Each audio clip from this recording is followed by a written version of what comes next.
You know, guys, I've been sitting around recently and I've been wondering if you guys can relate to this feeling that I had. I know it might be a little bit of a unique feeling. I grew up watching Disney, watching all these movies, and I loved Tinkerbell, Peter Pan, Wendy, loved watching it, but I just couldn't quite relate to it. And even when I was a wee lad, I was watching the TV and going, you know what? I wish they made Tinkerbell black. That would really make my heart soar. Can you guys relate to that feeling? No. I relate Neither to can being I. a wee lad, but I don't know about. Well, no, I cannot relate to that feeling at all. But now, here we are. Here we are. So let's talk about it.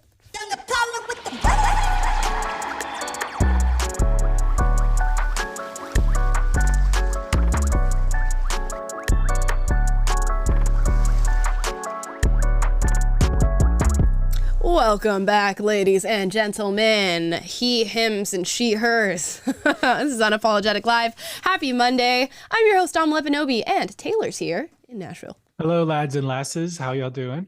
I hope you're all doing well. Scott is also in the producer's bay. What's up, everyone? Today, we have a lot to talk about. Today, we're going to get into Disney and yet another remake. I mean, they just love pushing out remakes. I can tell you that. Disney was once just this creative company that was putting out timeless classics and tales that will, carry you throughout your childhood to adulthood, access that nostalgia when you're older, be something that you can look back on, even when you have kids, pass down the old tapes to. I know I have the old, VCR Disney tapes that my grandma kept of all the classic Disney movies that we watched as a kid, even as a copy of Song of the South, which is like a crazy thing to have now. And we'll talk about that story later on in the show today. But grew up on Disney, was such a Disney kid, loved it, and now here we are with Black Tinkerbell and Black Ariel and a whole bunch of unasked for Disney remakes of all the movies that were already great. They were good, perfect even, some of them. Should have been left alone, but now here we are. Let's look at this article. Fans applaud Disney's first Black Tinkerbell in the new Peter Pan and Wendy movie trailer.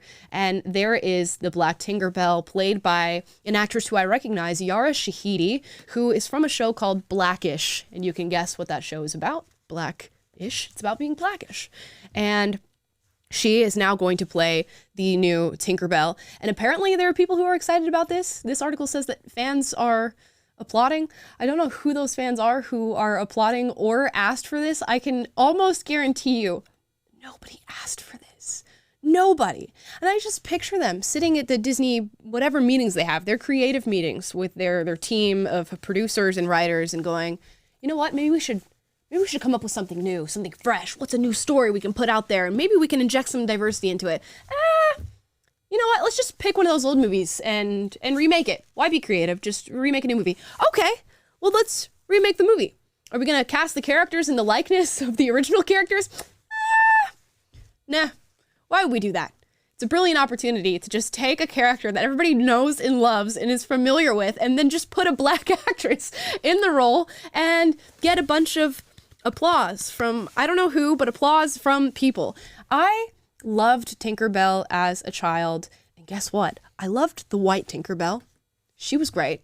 Didn't care about the blonde hair and the blue eyes and the white skin. Didn't bother me one bit, because I loved Tinkerbell as a character. I didn't feel the need to see my skin color in a character that I was watching on TV, because I saw myself in their morals and values and personality, which could carry through really with keeping her likeness and keeping what people are used to. But, they can't do that. They have to make her a Black Tinkerbell. I'm curious, what do you guys think is the next character that they're going to remake? What do you think? Oh Taylor? my gosh. I mean, nothing's off limits, nothing's sacred anymore. I can't even tell. It's sad that, you could barely call what they're doing. You said like them having a creative meeting, like there's no creativity left at Disney, so it seems, because the extent of their creativity is, let's rewrite a woman character as an adventurous hero who fights and beats up other men characters, and then let's take characters that were white and make them minorities. And it's the same thing, copy and paste over and over again.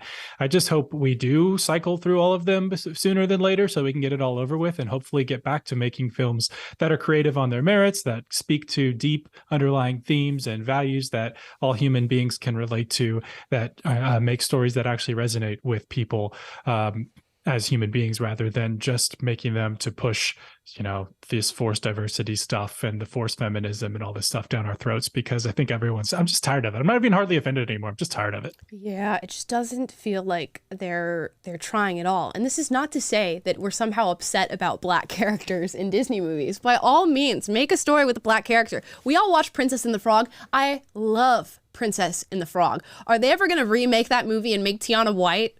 No, of course they're not. You're never going to see a race swap of that role ever in your life, but it's free range for all the other roles that white people are playing, or white characters and white cartoons are in. Those can be switched at any given moment. And it's not just Tinkerbell who's now going to be black and probably lesbian or something in this coming movie, but they're changing just the personalities of the characters, how they present. Wendy, that is supposed to be this nurturing, sort of a motherly, feminine figure in the show, is now going to be a girl boss who can fight just like all the other boys can and has no distinguishable differences, because girls can do exactly what boys can do and everything's fine and there's no difference at all. They're also going to put, I always forget the little group of boys. You guys just reminded me and I forgot. Lost Boys. The Lost Boys. Yeah. So now instead of being the Lost Boys, they're going to be the Lost Boys and girls. And they're going to be all intermixed with gender. And what about the lost non-binaries on the left? oh gosh, the lost they thems. Lost It's all about folks. inclusivity. Oh no, maybe they are going to just change it. Maybe it's just going to be the lost persons, the lost people, the lost humans. Oh, I can't deal with this, guys. I can't. But yeah, so now they're going to be having girls and boys in this group, and this is interesting because I didn't quite know this, because I watched Peter Pan as a kid, of course. More so the Tinkerbell movies that Disney made in the early 2000s was what I was watching as a kid. But Peter Pan and the Lost Boys have a particular meaning behind them. Apparently the Lost Boys, fell out of their cribs or, wherever they were sleeping. And this is what created their membership into this community of being Lost Boys. And the reason it was only boys, the movie states that girls weren't stupid enough to have made this mistake, and girls were far more mature and far more grounded in themselves. So there were no lost girls. It was just lost boys, and they never grow up because boys are stuck in that phase in life. And that's why Wendy comes and brings in this feminine, mature, nurturing energy and sort of helps usher them into this next phase of life. But never mind a classic, somewhat based in biology reasoning for such characters. Let's just throw some girls in there because we know they feel left out. Yeah, how dare we invoke motherhood being a good thing for Right. young boys and getting them along. And also, yeah, the head nod to young girls being too smart and too agile to let this happen to them as children is just, it's crazy that we're adding them into the mix as though they can fall into this. Yeah, and it's just going to keep happening. They're remaking Snow White, and that's going to come out soon as a live action remake. And I believe Rachel Zegler, who I am a big fan of, is going to be playing Snow White. So I'm so curious to see what direction they go to in Snow Black. in that movie. That's where it's going. Snow Black is where it's going. Yeah, no, it very well might, but she's not black, so we'll see what other characters they end up swapping out and doing little changes with, because I'm sure they are incapable of remaking a movie without injecting some sort of nod to what their current ideology is. I know in the Frozen, they had the gay couple plus the lesbians. In Beauty and the Beast, in their live action remake, LeFou? I think that's his name. Ends up being homosexual in some way, shape, or form, and they have to give you the little nod to the fact that that's happening. Ariel's black, Tinkerbell's black, and now girls are members of the Lost Boys group.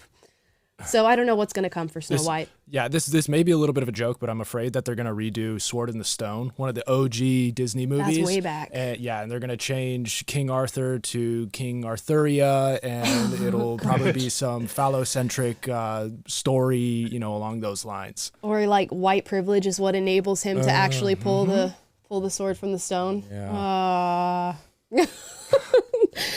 I guess they must have fun in the creative room just thinking about all the ways that they can ruin our childhood. They're really everybody's having a go at me recently. I just got shot in the stomach watching Velma, and I think I'm just done. I think I'm going to just close my eyes to every single remake of anything from my childhood that comes out ever. Ever. I couldn't bring myself to watch the new Pinocchios that came out, which 2 new Pinocchios came out. Couldn't bring myself. I didn't even know that. To do it. Yeah. Wasn't one of them was by Guillermo del Toro? Yeah. I haven't seen And then the other one was, I don't know if that's not the one that's starring Tom Hanks. I think Tom Hanks was in a separate one where he plays Geppetto. Too frightful to venture out to the movie theater to watch these new movies. I can't do it anymore. And we have other Disney news, of course. You guys know that song, Zippity Doo Dah, Zippity Day. I know that song because my grandmother would sing it every morning as she woke up. And to me, it's still part of my childhood where I think of, oh, my grandmother was in such a good mood singing this song that's about being in a good mood and nature being around you and just how it's a wonderful day. Of course, that song in particular is from a movie known as Song of the South. And this article out of Post Millennial says Disney is going to censor Zippity Doo Dah from parks over its origins in the racist Song of the South film. And here's a picture here from the movie and then the Disney park, of course. And I had to look into this because I was like, okay, Song of the South, I may have watched it once or twice as a kid. I remember it's a movie that's based in the Reconstruction era of the United States, which was post-slavery, of course, where we're rebuilding race relations. Black people are now free and are entering American society and finding their way through. And it's apparently about a young boy named Johnny, I believe. Let's see. Based on the Uncle Remus stories about the ingenious Bunny Brer Rabbit using live action and animation. Following the separation of his parents, a young boy goes to live in the American South. There he meets Uncle Remus, who is the black character pictured, who gives the boy valuable insights into his problems via the stories he tells about Brer Rabbit. And I looked up some clips so I could watch part of the film. I don't think we can play them for you for copyright reasons, but all of the comments under the clips from this film are so abundantly positive. They're talking about how they view this black character, Uncle Remus, as such a lively part of their childhoods. He's clearly the hero of this story that is teaching this young boy valuable life lessons through this little cartoon rabbit. And people saying here, I wished Uncle Remus was my grandfather when I was a kid, even though I'm a white kid, and I watched this jolly black guy just, dance around on screen and sing to me and teach me all these life lessons. There's black people in the comments saying, I watched this and thought this was wonderful and learned so much from it as a kid. But no, we can't have that. It can't be on screen. It's done because of the period that it portrays. It is inherently racist. It is inherently biased. So we must remove it. We must take it out of our parks. We can't even have a song called Zippity Doo Dah that's simply about how wonderful and happy a day is going to be and what great weather it will bring and what great emotions it's going to bring to you. A very powerful thing for, I think, young kids in particular to have as far as attitude is concerned. Nope. Gone. Done. It's now racist to say what a wonderful day. I'm just glad Mr. Rogers didn't have to live to see this day where you're not even allowed to celebrate the weather or it being a good day or anything. It's just sad to see Disney's either self-canceling or remaking everything good that they've ever made into something horrible. And they're basically slowly disappearing because what are they going to have left after they have remade everything into things that people refuse to watch because it's all the same message, just by undoing the creativity of people that came before them and jamming the same themes into that existing stuff, or they're just finding problems with past stuff and canceling it. So I don't know. Disney seems to be on the downfall for sure. Yeah, and it's so interesting because when they go out and make real original stories, for the most part, they're bangers and they do really well in the box office. Coco was a smash hit. They made Moana, which was fantastic. And these were new stories with new ethnicities that they were featuring, and actually truly diverse and inclusive, if that's how we're judging movies, storylines.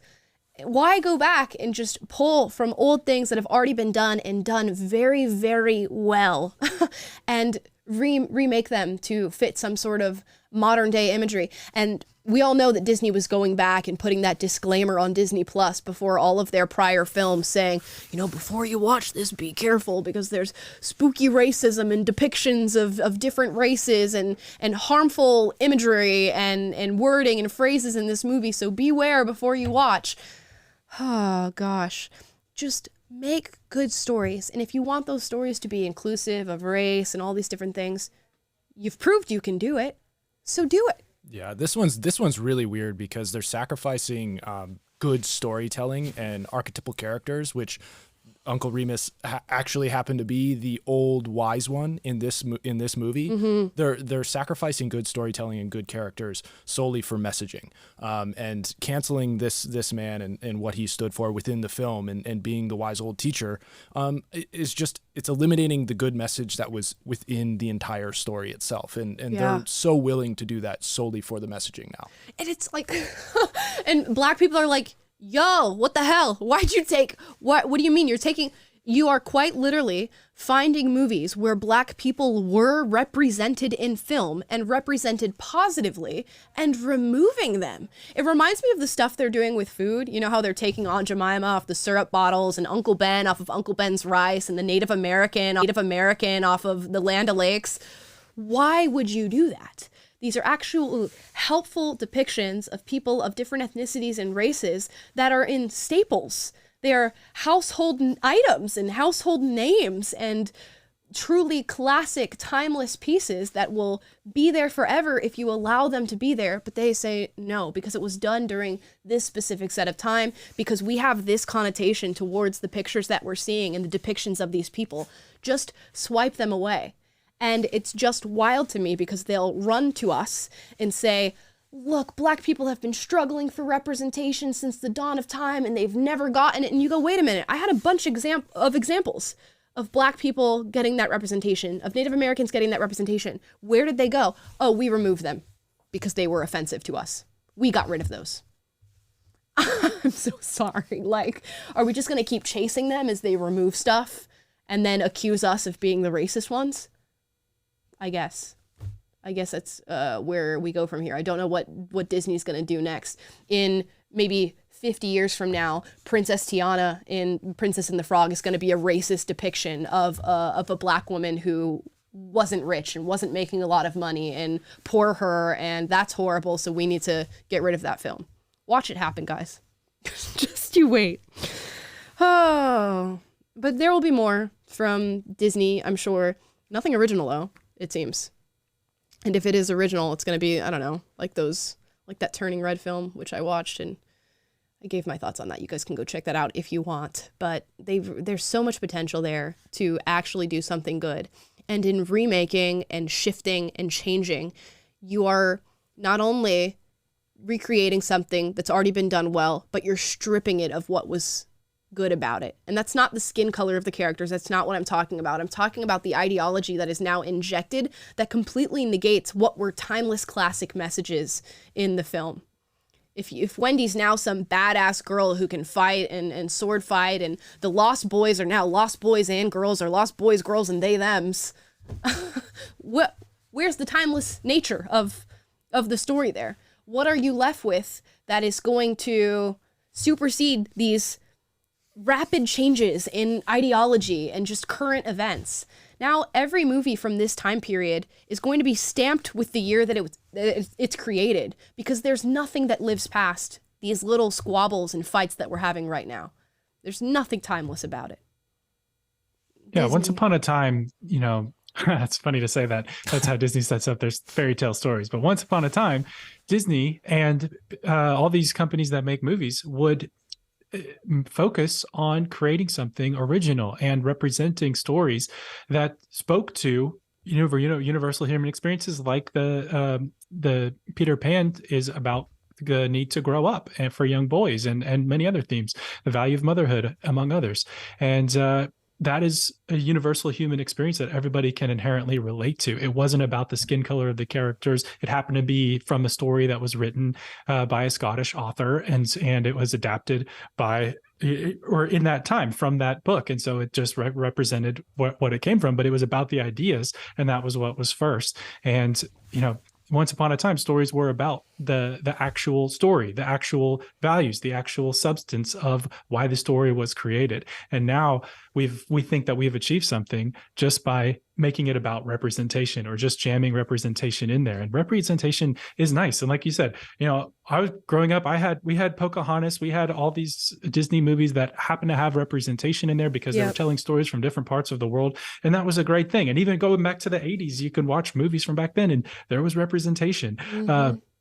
Star Wars had black characters in it and all that, but it just wasn't a big deal. And I think everyone can tell the difference when it's something that's being jammed in there for its own sake, and whenever it's something that is just, hey, this is how the world is, and we're putting that on screen, but our focus is giving you great entertainment. Our focus is giving you stories. Our focus is communicating values that everyone can relate to. And that's the magic. That's the magic of storytelling. That's the magic that Disney once had. And it just is sad to see them, constantly over and over again choosing to, go down the same route of the same old story. And it's just so predictable and so boring and so frustrating because, like you said, they've done Canto, they've done some of these other ones. I haven't watched the new ones, but it's like you can do a Turning Red or you can do an Encanto. And it seems like they should know how to do both, and they should be able to see in the results that Lightyear flopped because they chose to put some woke stuff in it, and it turned off everyone from going to see it. Yep. But people loved Encanto, so just make the stuff that people like and can relate to. This isn't that hard, Disney, but Daily Wire's coming for them because they refuse to just do that because they're so ideologically motivated. Yeah, and somebody made actually a good point in the comments down below. Kana commented that he/she is got anime and K-drama, and a lot of people are just looking to other countries to watch timeless pieces of animation and timeless shows and things that are just purely made for the sake of entertainment and telling you a good story with twists and turns and love and romance and all these different things. They're looking to other people to do it, and other people are doing it better because they actually have maybe a similar sort of homogenous mindset when it comes to values that are going to be in films, and they have an actual love for the art rather than a love for the dogma. And that's where we're at. Now, let's move on to a different story here. This one's going to be interesting for you guys. Have you guys ever heard the term black bereavement? Does that ring any bells for you? It didn't ring any bells for me, but apparently a professor is now demanding that black staff get special paid time off to deal with fatigue trauma from systemic racism. This critical race theorist, of course she's a critical race theorist, Angel Jones, says faculty should get special bereavement leave, counseling services for this trauma that she's experiencing. So it says, a critical race theorist and professor demanded that black people should get a special bereavement leave and counseling services in order to deal with issues related to systemic racism. Angel Jones is a visiting professor at Southern Illinois University, Edwardsville, whose work is grounded in critical race theory and critical race feminism. In other words, her work is grounded in nothingness.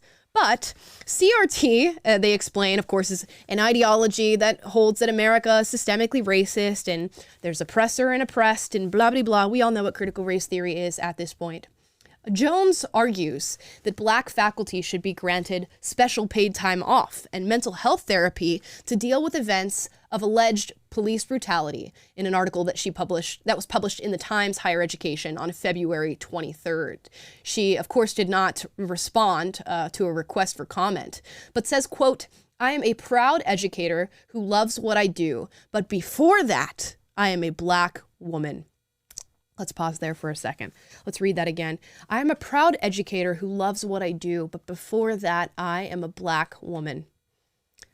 A lot of people will hear that and think, what an empowering statement. What a beautiful thing. Before being an educator, before being something outside of myself, a characteristic, something that I love, that I'm passionate about, before all those things, I am a Black woman. To me, that's sad.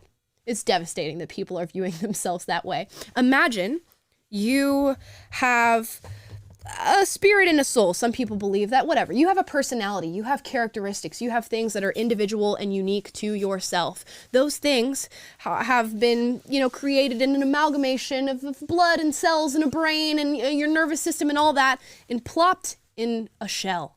And your shell happens to be black. Somebody else's shell happens to be white. And instead of identifying by what's inside that shell, what is beautiful and unique about you, your thoughts, your personality, your feelings, you go, no, I'm the shell. I'm the Black woman before anything else. I am the shell that my mind, my soul, my spirit, my thoughts, my uniqueness are inhabited in. Blows my mind to hear that from somebody, and to hear it from somebody who is supposed to be an educator. You are supposed to be armoring the young people who come and sit in front of you with, again, the same thing that we would hope Disney movies would armor them with: timeless beliefs, thoughts, values, challenges to their beliefs that they can walk on into the world and apply at their will. But instead, you are teaching young people that they should identify with their shells. Oh, gosh. Fired. Right. And, if you experience trauma, then, maybe, you need a few days off. Or if you lose a loved one close to you, then yes, you should have some time off for bereavement, because that's something that you have experienced as a real life human being in real life relationships. But this is the problem with this identity politics nonsense is, like you said, it's all about this shell, and it's like there's something that you have almost nothing in common with someone else other than this very external, shallow factor. And you're saying that I need to take days off because I'm so traumatized by someone I've never met being murdered or something like that. Yeah. It's just such it's a worldview that doesn't work. And also, if you're so concerned about this, and if it's affecting you so much, are you doing anything? Are your feet on the ground in these communities? Are you supporting the families that have lost their loved ones in this moment? Are you showing up at their funeral? Are you helping them? Are you doing anything about it? Are you springing into action at all? Or are you just using this as a springboard to air your grievances against society, against the system, against the white supremacist patriarchal country that is America, and to tear it all down? Is it actually about the trauma that you're experiencing? Is it actually about the care that you have for your fellow man? And this is where, like you're saying, she's an educator. You should be educating people that are under your purview to identify themselves as human beings and as Americans, and say, hey, these are our fellow man. As a fellow human being, no matter what your color is, you should be caring about what's happening in these communities. You should be caring about the victims of crimes and of these people, even though they don't share your skin color. You should still identify with them because they're your fellow man. And that's just how backwards this ideology is it's saying, like, it's literally doing nothing for the people who are hurting, and then elevating yourself as the actual victim in the scenario, and then demanding that society accommodate you for what you've experienced on the basis of someone else's suffering. It's just so detached from anything logical or reality. I don't know what to say. Yeah, I want a camera on her for her day off to see what she's actually doing on this day of bereavement and leave, where she's too pain-struck to go to her class and teach critical race theory and critical race feminism. I really want to know what you're doing. She goes on to say in this quote, but before that, I am a Black woman who is expected to return to business as usual on Monday after seeing a member of my community murdered on Friday. Although it is customary for employees to receive support and understanding while grieving the loss of a loved one, the same care is rarely shown to the Black community when we lose someone in horrific and traumatic ways. Where is our Black bereavement leave? This opens up so many questions for me. First of all, in what way is another Black person that dies part of your community? And if they are, and you can justify that, why isn't a white person who dies part of your community? Is a white person who gets shot by police not part of your community, so there's no bereavement for them? There's nothing that you should be doing. There's no pain there. There's no trauma. There's no fatigue. Then you go to work the next day and you're happy about it, or you're proud of yourself? How does that work? Which is why we just released a video this morning about why I have such an issue with the phrasing of the term Black community, because it allows for things like this. These are people that you don't know, and these are horrible and horrific situations. Yes, but what do you mean you need a bereavement period as if they are one of your loved ones? Where are we now that, if every time you heard a story of someone of your race dying, you needed a bereavement period, nobody would ever work ever. Nobody would ever see their next day at work, because there, believe it or not, are people dying every day. And there are people dying in horrific ways and sad ways of all races. But no, we play the Black card. Black people get special treatment. This isn't bereavement leave for members of your community. This is, quote, Black bereavement leave. Oh, goodness gracious. And to liken it to somebody losing a loved one. So what's she saying? This woman, when she hears from coworkers and a coworker goes, you know what, my grandmother just died, I think I'm going to take a week off of work. Does she think to herself, I didn't get a week off of work when George Floyd died? Is that really sound logic that we're using right now with this Black bereavement leave? She should be fired. This is a mental health test, and she failed the mental health test. You are not equipped to be teaching students if your mind is this fallible. If you are this fragile, if you are this traumatized, I am so sorry. It's also like narcissism hiding behind the guise of thinking of the community and doing it for the community. It's like you're really just pointing at yourself and virtue signaling how much you care about this. So it's just purely narcissistic and kind of seedy. It is. It's 100%. And it's performative. It's just performative. It's something that you can say that you did, say that you fought for, so that you get another, critical race theory button. And it's no wonder that this came from a person who teaches CRT. And people will say, oh, it's just about teaching Black history, right, guys? That's all CRT is about. Well, I just read a whole paragraph from a critical race theorist, a self-proclaimed one, talking about Black bereavement leave and special treatment for the Black community, and a complete and utter lack of respect for anybody outside of her race who identifies with her shell of being a Black woman and nothing else. So I can't, this might be a thing that happens at some point. Black bereavement leave. San Francisco will probably start it for Portland. Right, Portland. Portland's first on the Black bereavement leave train. I don't know how old this woman is. She's probably a millennial, I would guess. Millennials and Gen Z, I don't know. I just keep hearing stories about millennials and Gen Z wanting time off for just ridiculous things. Like just, I need a self-love day, or, I just need a personal time just because. Or now we have Black bereavement leave on the list. The threshold for sensitivity and being offended and being traumatized is so low. It's so very low. I don't know how anybody, a girl commented last week about running a business, and she said she is managing over 100 millennials and Gen Zers. I do not envy that person. I can only imagine the type of excuses you get for people not wanting to come to work and having to deal with that. I can only imagine. No thanks. Yeah, no thanks. Moving on. This next story, speaking of equality and equity and the fight for racial unity in America, Bernie Sanders appeared on Bill Maher alongside Russell Brand, which Russell had some really great clips, which we might get to today. But Bernie was pressed on whether or not he supports equality, which is equal opportunity for all, meaning we all have access to the same pathways. And if we choose to take them, our ability will probably dictate how far we go along that pathway.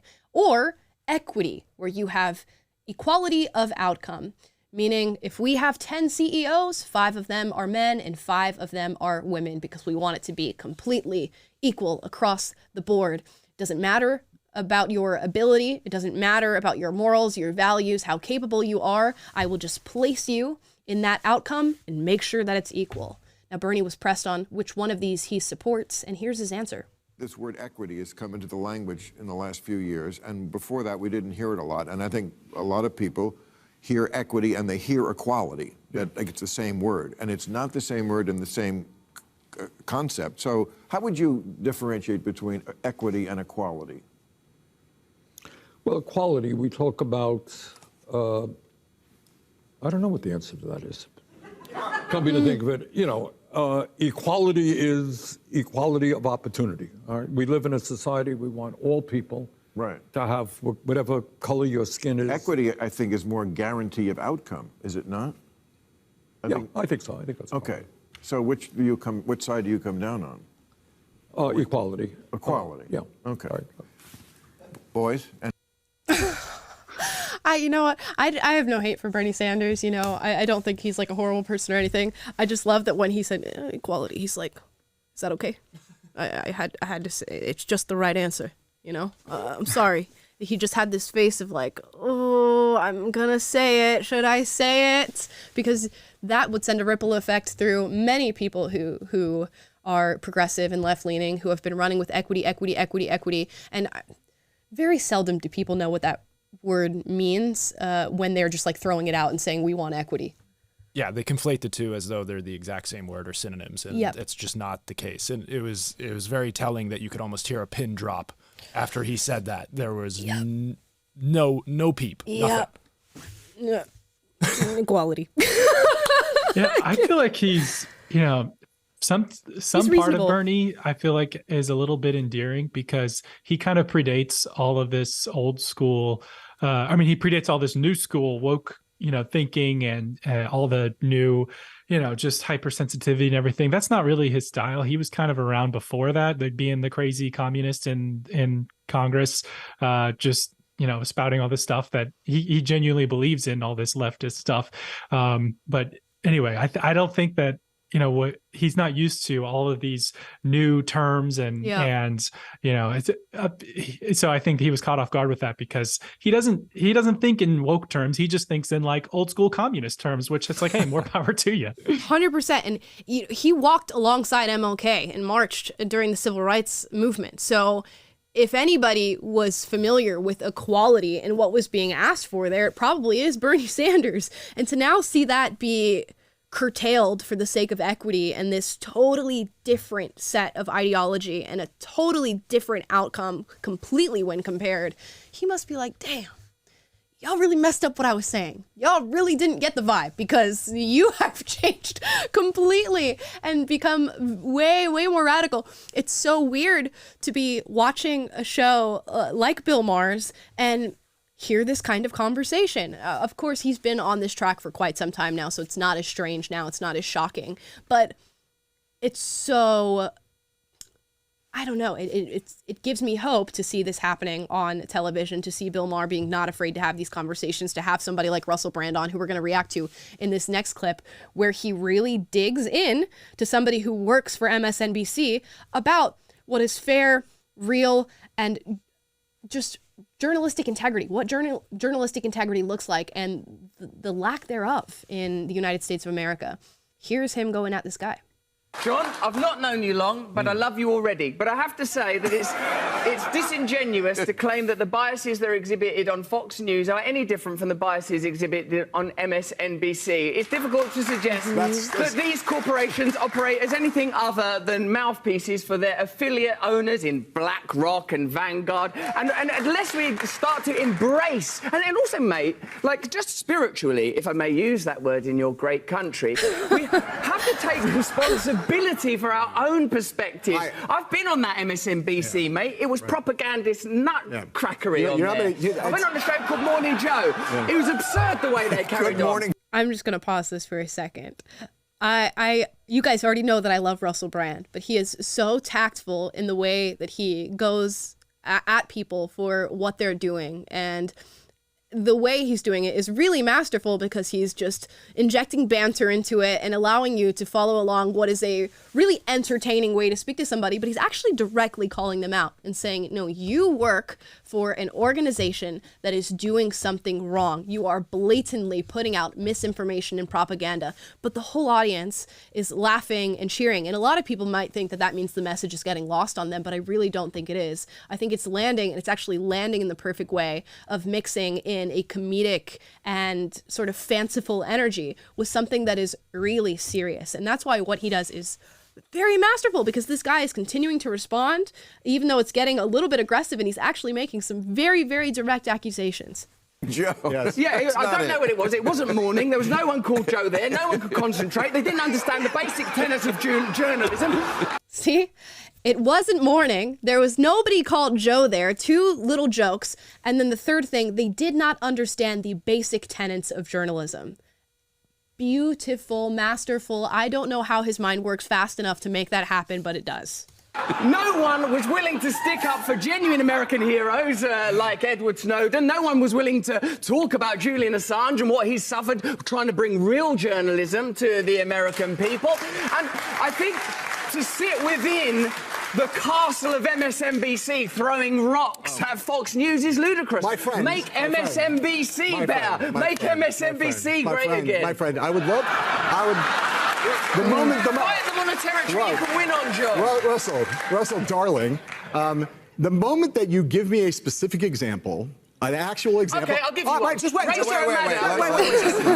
We need a specific example. How about let me tell you what the specific example I'd like to hear of. I'd like to hear a specific example, a provable specific example of an MSNBC correspondent or anchor being on television saying something they knew was false, and we're saying behind the scenes to people, I'm about to go out, and we know that the election wasn't stolen, or something equivalent. Example. But I will go out on television and say the opposite. I will lie. When's my answer?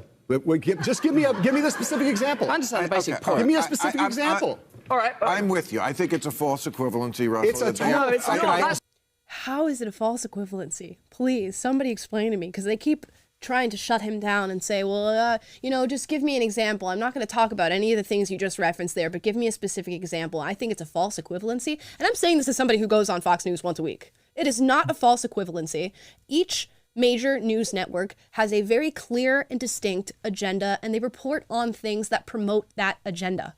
The fact that you even have news personalities should tell you exactly that. What do you mean you need a personality to tell you your news? Your news should be telling you exactly what is happening objectively and allowing you to go home with that information and to decipher based on your own personality, your own set of values, and your own thinking what that means. But no, we have Fox News and CNN and MSNBC personalities who fit the perspective agenda of whatever it is that we're going to put out to you that night. And we tailor the news stories, we tailor the correspondents and the contributors who give you that news. Of course they do. Of course. It's not a false equivalency. It's not about bias. It's a false equivalency because you don't actually know anything about any of these organizations you're talking about. Even on MSNBC once. Big fucking deal. My darling, it was more than enough. You can't come up with such a carry. You have a single actual... He has for years been reporting and talking about mainstream media, doing his very own form of journalism. And it's so funny. And why Russell Brand is going to, I think, become a very dark Trojan horse for these people is that he is so easy to invalidate because of his past of being an actor and drug addiction and all these things that he is very open about and very forward about. And it's easy for people to write him off, but not when he gets in the room with you and is talking with you face to face. And he actually has the facts, the stats, and all the research that he's done to back it up, plus a really eloquent way of presenting it all to you. So he tries to invalidate him and said, what could you possibly know about MSNBC? When all of the information, for the most part, is open to the public, except for the lies that they're holding back from you. But guess what? They give you the propaganda for free. It's all right there. Do you want an example? Do you want an example? Yes. The ludicrous, outrageous criticisms of Joe Rogan around ivermectin, deliberately referring to it as a horse medicine when they know it's an effective medicine. Yeah, that's Rachel Maddow turning up on the TV saying, if you take this vaccine, you're not going to get it, when it hadn't been clinically trialed for transmission. Non-responsive. You have to listen. Wait. Do you think you can improve America by think we could all be determinedly better. and avowedly condemning Fox News without acknowledging that you're participating in the same game? Did you not just listen to Bernie Sanders, someone who plainly, legitimately believes in this country and believes it's possible to change, but is bound by corruption, is bound by the lobbying system? Surely it's clear to you, Bill, as one of the great pundits and experts and comic voices, that systemic change is required. Money has to be taken out of politics. We need new political systems that genuinely represent ordinary Americans so that we can overcome cultural differences. And bickering about which propagandist network is the worst is not going to save a single American life, not improve the life of a single American child, not going to improve America's standing in the world, and the world needs a strong America, I'll tell you that. Oh my gosh. This is amazing. And to hear all of it while three Americans, actual Americans, sit and bicker back and forth. Oh no, I think that's a false equivalency. Oh, non-responsive. You're not giving me a clear example. It's just like unbelievable to have somebody from outside the country come in and go, okay, well, let me come and do this show really quickly and tell you all what's going on in your country and let you know really what's happening. Oh, gosh. Russell is just really a shining example of the power of free speech, because he's literally just using his speech to wipe the floor with everyone else who is. He's exposing that they're a part of this corrupt system in the media, and he's just using his tongue, the power of his tongue, to just lay waste to all of these people and the institutions that they are entrenched in. And it's just, this is why you see during COVID and over the last few years, there's such a emphasis on narrative control and on not letting this certain type of perspective. He mentioned one on the eye medicine, this not letting certain ideas or certain things that run counter to the narrative see the light of day, because when speech is free, you have to defend ideas on their merits. You have to engage with things in good faith and honesty. And someone like Russell, who has his facts straight and who sees things clearly, can just make a better argument and expose things. And that's just the power of free speech. And, I don't know that he'll be, I'm hopefully Bill Maher will invite him back, because Bill Maher's been on pro free speech, but this is why you're not going to see much of Russell on MSNBC, or probably Fox for that matter, because his tongue is so sharp, and he's just going to tell it like it is. And for the everyday people, they resonate with that, because it sees, unless you are part of the ideology, and then you just want him to shut up by any means necessary. Yep. Like they just try to shut him down. I noticed he never got a rebuttal. He never got a response to what it was that he was saying. But luckily he knew what the true answer was, and he was just able to deliver it to everybody there watching. And I just hope he's not written off as somebody who's just like funny, haha, comedian, because it's so clear that is not at all what this man is, or what he's going to put out into the world. And I think people are catching on to that. He's got probably 7 million subscribers on YouTube now, because people have found what he's saying, and just the truth is just so clear and so clearly shining in a lot of the stuff that he says. So yeah, what a fantastic clip. I think we're going to go on to Super Chats, although we do have a couple TikToks. I don't know if you guys want to look at these TikToks real quick. I do want to add to that. That was just a masterclass in utilizing the old adage, you're literally the pot calling the kettle black. And he's holding up a mirror to MSNBC and the rest of mainstream media and being like, hey, you guys are literally doing the same thing, just from a different angle of the people that you're trashing all the time. And it's just interesting, because the only rebuttal that this man had was essentially saying, like, you don't know what you're talking about. You don't have the masters or the PhD. Like, that argument is just, it's so hollow nowadays, because hey, that means nothing almost anymore, with the way in which those things are being dished out left and right. So I really appreciate Russell's ability to utilize speech, as you were saying, Taylor, and just cut holes in his arguments, because they're paper thin. So very stale. Just be honest. Just look at the American people and say, yes, I work for MSNBC, a news organization that is particularly left-leaning, because I believe that a left-leaning message is what's best for America. And that's what you get when you sign in to watch MSNBC. And the people who work at Fox News say, I think a right-leaning message is what's best for people in America. And hopefully, at some point, we develop a thirst for news that does not just feed into our own agendas, and we can just get objective facts surrounding the matter. Although that probably won't happen, because your news is also a reflection of what you want in a way. So that's where we get. They don't do it because nobody watches, you know. Although CNN that's why you just listen to people like Amala to get smarter. Something like that.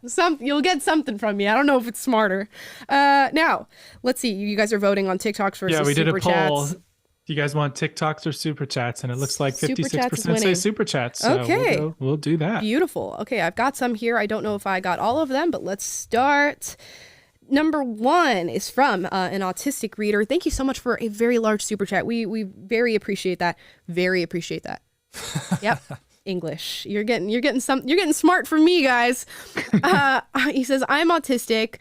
Politics confuse the crap out of me. Love watching your channel. The way you explain things makes sense to me. Still too scared to voice my own opinions, but relieved to hear others that have similar thoughts and are clear with explanations. Thank you. That just made my entire day and my entire week. Thank you so much. I really appreciate it. And yeah, we're always here for you. Don't feel too pressed to go out there and share your opinions if you're not quite ready. It's no worry. Thank you so much for your support. Diva Dawn says, Amala, so sorry you were wasted on that podcast. And I think Diva Dawn is talking about the whatever podcast that I did last night. Guys, I was out there until like 11:30 last night and had a 2-hour drive home. So I drove home. I got home about like 2 a.m. But yeah, it was fine. It went well. It was a 4-hour podcast. The only thing is I didn't have as much opposition as was anticipated. And there were a couple girls who I guess flaked on doing the podcast who maybe would have been a little bit more left-leaning. So for the most part, I was saying things and everybody was just like, oh, yeah, that sounds about right. And we didn't really get into that back and forth that I was looking for. But I did talk to Brian, and Brian was like, yeah, we'll have you back and we'll bring on some crazier left-leaning girls so that we can actually have, you know, a back and forth and go back and talk about the issues that were presented in the first one and get into some other stuff. So I will go back to the whatever podcast so long as I have some fair opposition.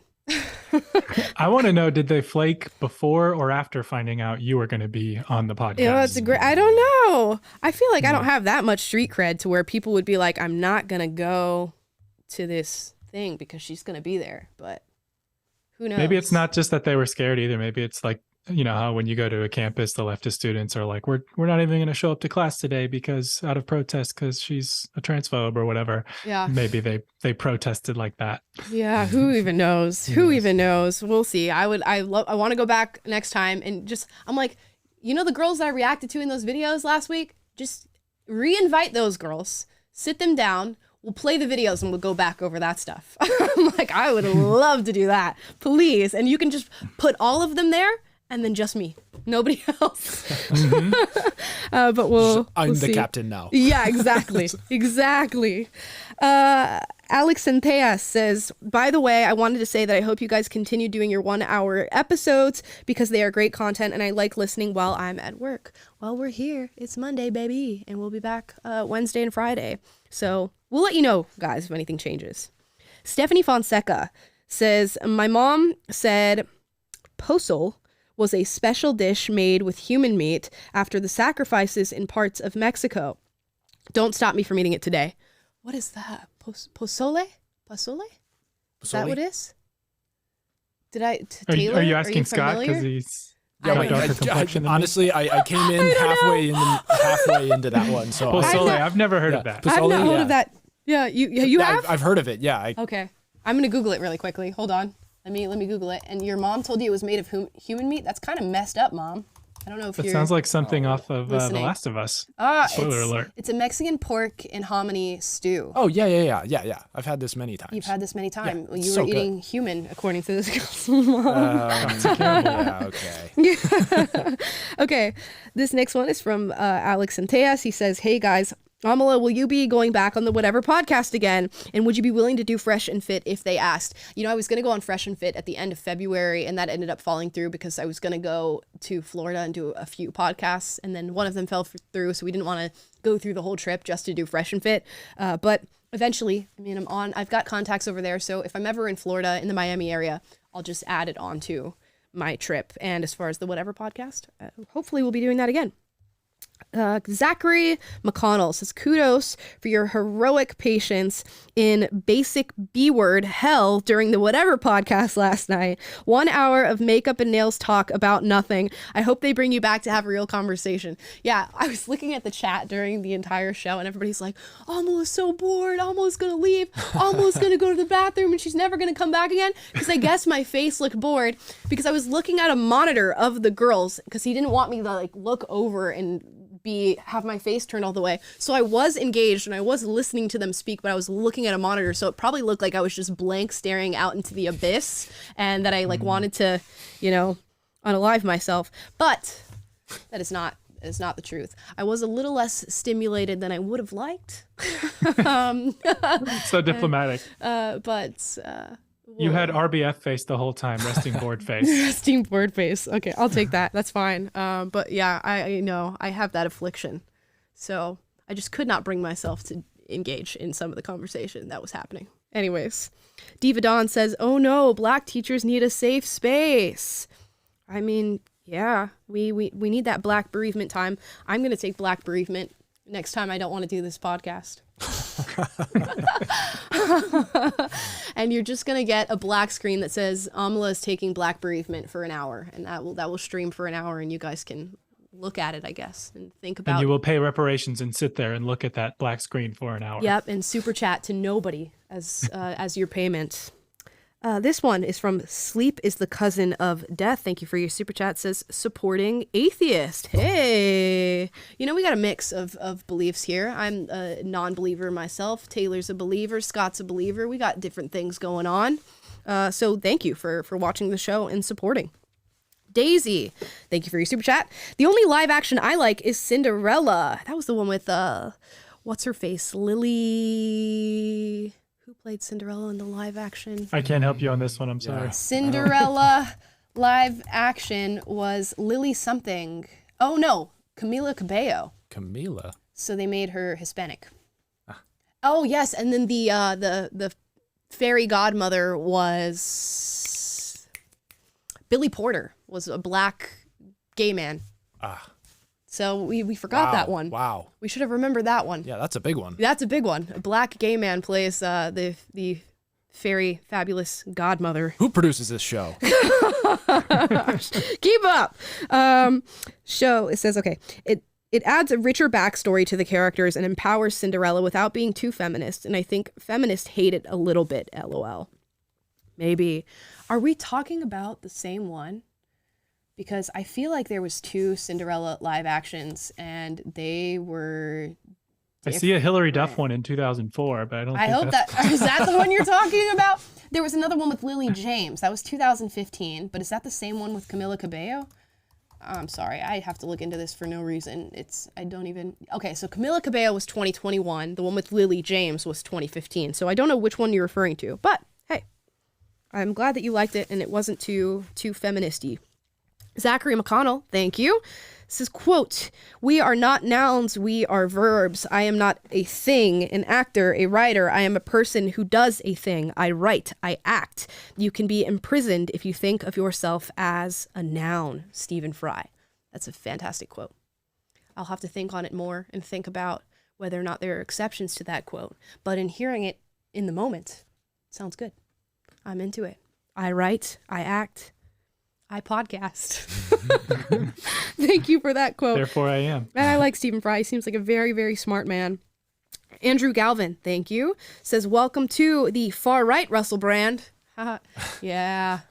Oh, gosh. I remember, I think Telegraph did an article on him, calling him a far-right extremist when he first started talking about COVID and blowing up on YouTube. That's so wild. So very wild, because he's not at all. Kerbery, thank you for your super chat. Says, hi, Amala and friends. I hope you're all having an amazing day. Thanks for an amazing stream. Oh, you guys are so nice. My, oh my, we had a wonderful day. Yes, we did. Zippity doo dah. Majandra fan says, your outfits usually look amazing. Usually. No. I appreciate it. Thank you so much. Is that a backhanded sometimes they don't look good? It's like when you tell a woman you look good today. Yeah. And they're like, today. No, I really appreciate it. Thank you so much. I try to keep it fresh for you guys. Do we have any other super chats that I missed while we were? Did you get Jay Rankin? Typically left-leaning, but love the show. I might disagree on several things, but I love how humble you guys are. Would love to debate. Oh, that's great. Thank you so much for watching the show. We love when people of different, what do we call it? Different ideologies, different persuasions. Groups, different persuasions. Yeah. Okay. Watch the show. So we appreciate you. And also, if you like debating, you can check out the Discord where you can discuss the things that we talk about on the show and debate them with other people in Discord. They're very active. One more from Daisy said, I am Asian, watched and loved That's So Raven, proud family, did not think of their skin color cross my head even once. And yeah, just to add to that, I was messing with Mulan. Mulan was my favorite Disney princess of all time. So we sort of, we swapped there. We race swapped, just like Disney does with every single movie they make. And yeah, I loved Mulan. She was my hero as a child. What else do we got? Another one from Mr. J. Soto. School system is crazy, but the more reason for me to stay and try to make a difference in these kids' lives. Kids' behavior is nothing compared to the amount of gender, racial, and woke teacher crap. Hey. You said she's an educator? Or he's an educator? Looks like it. Yeah. Yeah, Good Mr. J. Good for you for sticking it out and doing something and caring.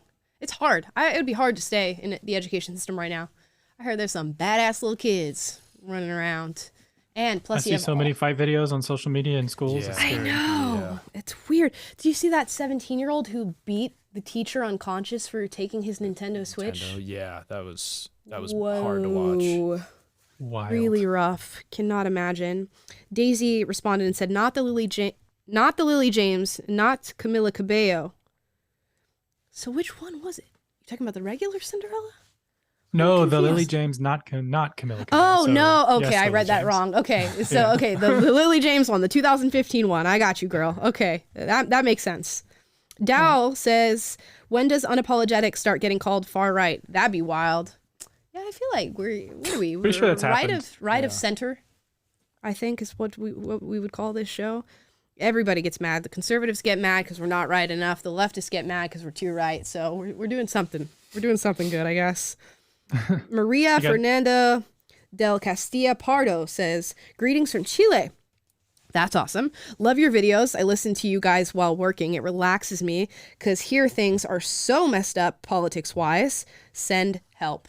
Oh. Send help to us too. Let's trade. Let's see what we can do for each other.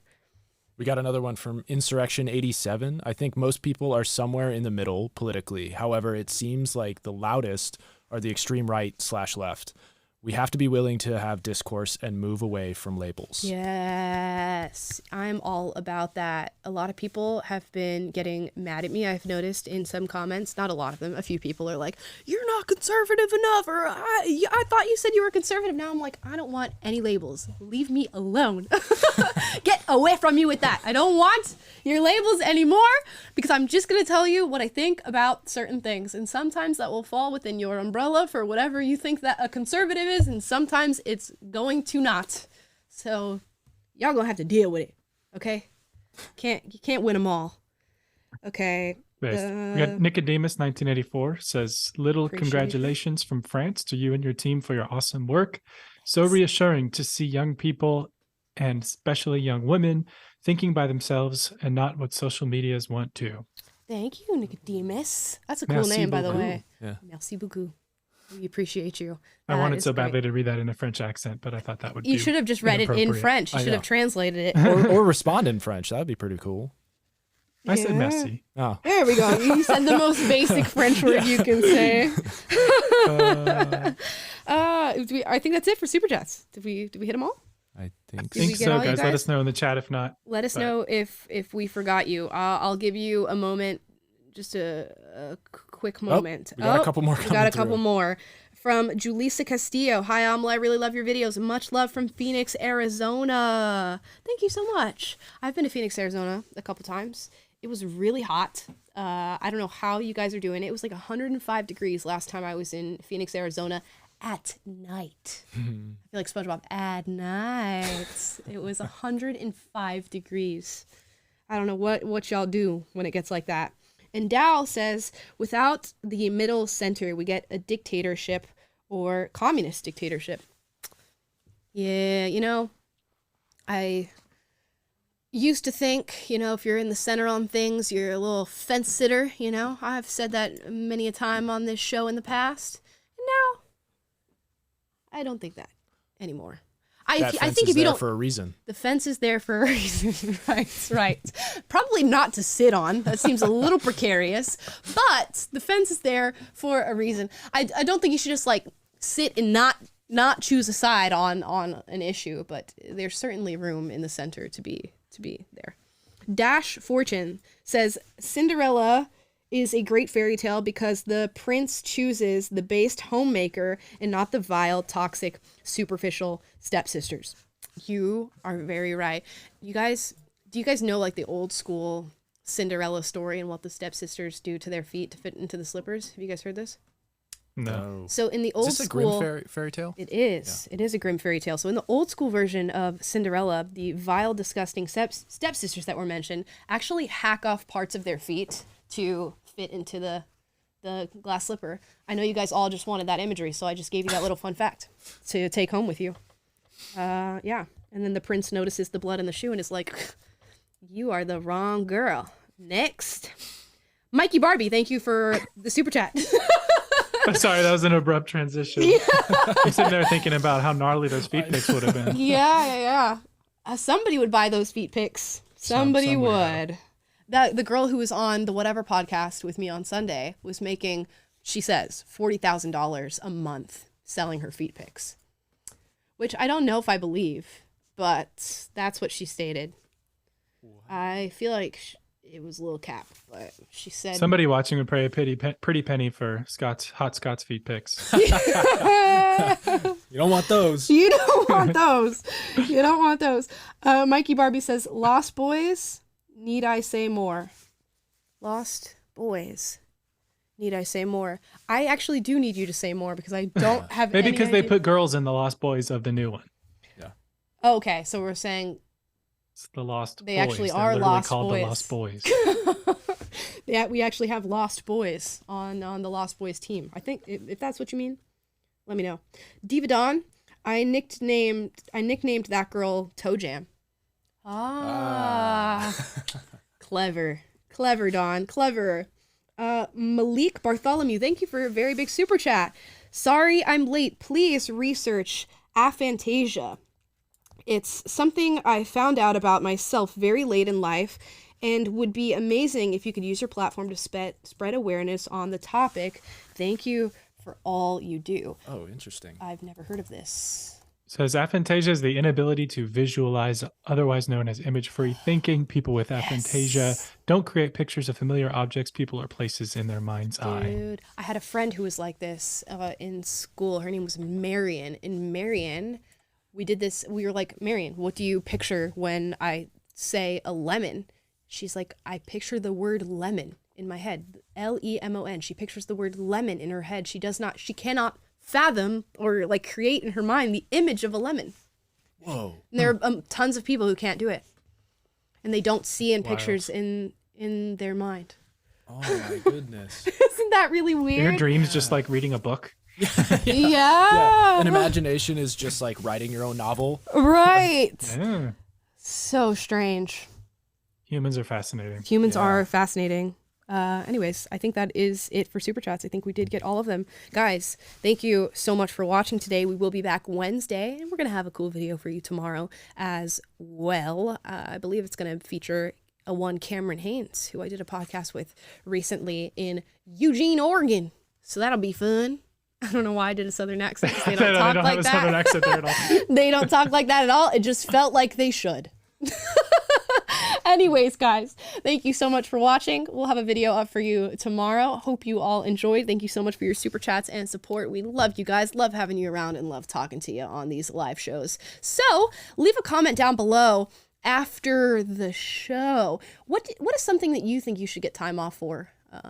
And just give me something new. I love hearing these fresh takes about Black bereavement. What do you need time off for? What's your next personal day? And what do you think is the next movie that Disney will remake, and how will they change it? Drop that in the comments down below. Please like, subscribe, click the notification bell to be notified every single time we post a video for you guys, and every single time we go live. I know you want to hear that little ding on your phone, that Pavlovian notification bell for when we're live.